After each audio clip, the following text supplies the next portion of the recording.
Hello बच्चों, let's read the question. The question says in triangle ABC side AB and AC are extended to D and E respectively such that AB is equals to BD and AC is equals to CE. Find DE if BC is equals to 6 centimetre.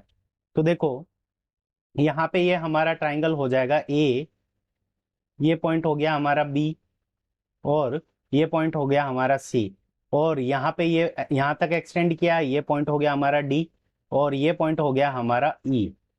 अब हम क्या करेंगे, D और E दोनों point को जोड़ लेंगे। अब हमें क्या निकालनी है, DE की वैल्यू फाइंड आउट करनी है। BC की वैल्यू हमें 6 गिवन है, तो ये लाइन और ये लाइन दोनों इक्वल है। AB is equals to DB और यहाँ पे क्या गिवन है, AC is equals to CE। तो यहाँ से हम क्या लिख सकते हैं, AD इज इक्वल्स टू हमारा क्या हो जाएगा, AD is equals to AB plus DB। ठीक है बच्चों, AB प्लस DB और DB और AB दोनों हमें इक्वल गिवन है, तो यहाँ से DB की जगह हम क्या लिख सकते हैं, AB। तो AB प्लस AB। ठीक है बच्चों, तो AD इज इक्वल्स टू हमारे पास में क्या आ जाएगा, AD is equals to 2 times of AB। ठीक है बच्चों, ये आ गया AD is equals to 2 times of AB। ये हमारी हो जाएगी इक्वेशन नंबर फर्स्ट। अब इसी तरह से सिमिलरली हम देखेंगे, तो यहां से हमारे पास में AE इज इक्वल्स टू हमारे पास में क्या होगा, AE is equals to AC plus CE और CE की जगह हम क्या लिख सकते हैं, AC, क्योंकि ये दोनों इक्वल है, तो AC प्लस AC। तो यहां से हमारे पास में AE is equals to 2 times of AC आ जाएगा। ठीक है बच्चों, ये हो गई हमारी इक्वेशन नंबर सेकंड। अब देखो यहाँ पे हम इस क्वेश्चन के अंदर क्या करेंगे कि दो ट्राइंगल क्या करेंगे, सिमिलर करेंगे। तो की कंसेप्ट, अब की कंसेप्ट के अंदर क्या करेंगे, फर्स्ट नंबर हम इन दोनों ट्राइंगल को सिमिलर करेंगे। तो triangle ABC similar triangle DEF। ठीक है बच्चों, ABC ट्राइंगल सिमिलर, दोनों को सिमिलर कर देंगे। तो सिमिलर करने के बाद में हमारी क्या हो जाएगी, उनकी जो कोरस्पॉन्डिंग साइड्स होगी उनका रेशियो क्या होगा, इक्वल होगा।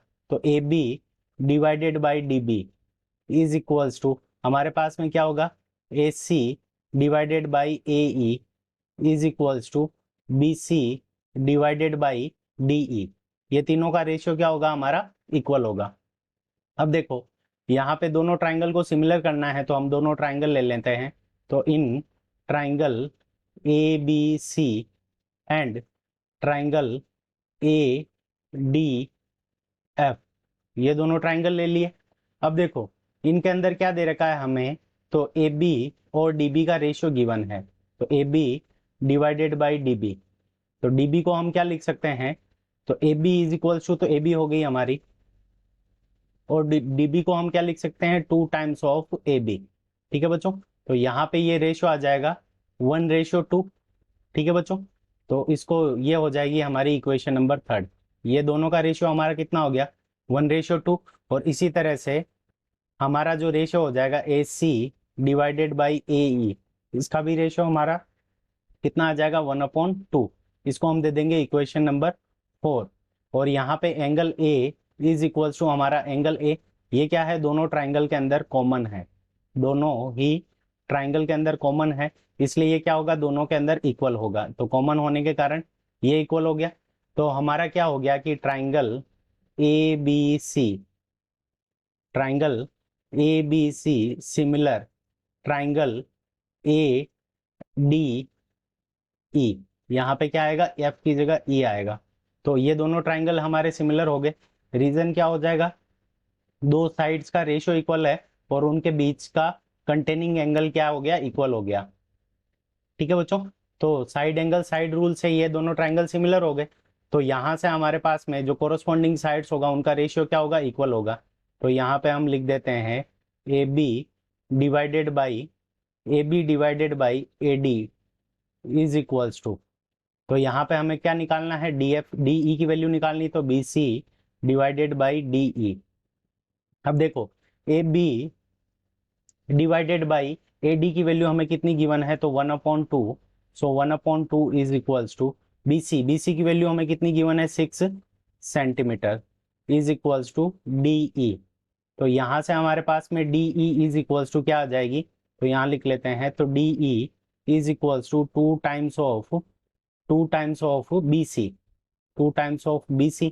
सो BC की वैल्यू 6 गिवन है, तो 2 मल्टीप्लाइड बाई 6 सेंटीमीटर। तो यहाँ से हमारे पास में DE की लेंथ कितनी आ जाएगी 12 सेंटीमीटर। तो 12 सेंटीमीटर हमें ऑप्शन डी में गिवन है, तो ये हमारा करेक्ट आंसर है। 12 centimetre is the correct answer of this question. I hope you understood it well. Best of luck. Thank you.